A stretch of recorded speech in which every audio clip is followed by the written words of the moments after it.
1949 sampai 1950. Pada masa ini, Indonesia sempat menjadi negara serikat atau federasi.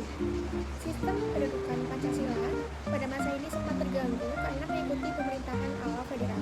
Yang ketiga yaitu pada masa demokrasi tertunda tahun 1959 sampai 1966. Pada masa ini, Pancasila mulai disalahartikan dan dimanipulasi oleh Presiden Soekarno untuk mendukung kekuasaan yang terpusat padanya, dengan mengatasnamakan nasaton atau nasionalis, agama, dan komunis.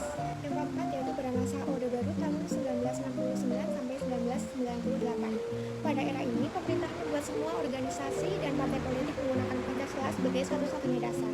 Pancasila digunakan untuk menentukan kekuasaan pemerintah dan mengontrol pikiran masyarakat. Akhirnya, Pancasila yang seharusnya menjadi pedoman hidup yang dinamis berubah menjadi slogan memaksa yang kaku. Yang kelima yaitu pada masa era reformasi tahun 1998 sampai dengan sekarang.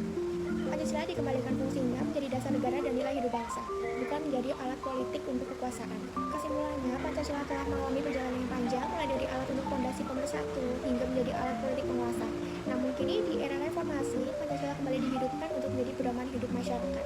Nilai yang tercermin dari sejarah tersebut yang pertama yaitu pada nilai persatuan Indonesia, pada sila ketiga Pancasila. Seperti yang kita ketahui, pada masa RIS, Indonesia sempat menjadi negara federal dan ini dianggap dapat melemahkan persatuan. Namun, sekarang Indonesia telah kembali menjadi NKRI sehingga memperkuat komitmen untuk mewujudkan persatuan dan kesatuan bangsa. Yang kedua yaitu pada sila kelima yang berbunyi keadilan sosial bagi seluruh rakyat Indonesia. Kesenjangan dan ketidakadilan pada masa lalu mendorong tuntutan untuk pemerintahan agar menjadi lebih baik dan berpihak pada rakyat-rakyat kecil. Pelajaran yang dapat diambil, Pancasila adalah satu-satunya dasar yang dapat mempersatukan bangsa Indonesia. Walaupun bentuk negara, kepemimpinan, atau sistem pemerintahan bisa berubah-ubah, namun Pancasila tetap menjadi dasar fondasi yang kuat bagi bangsa Indonesia.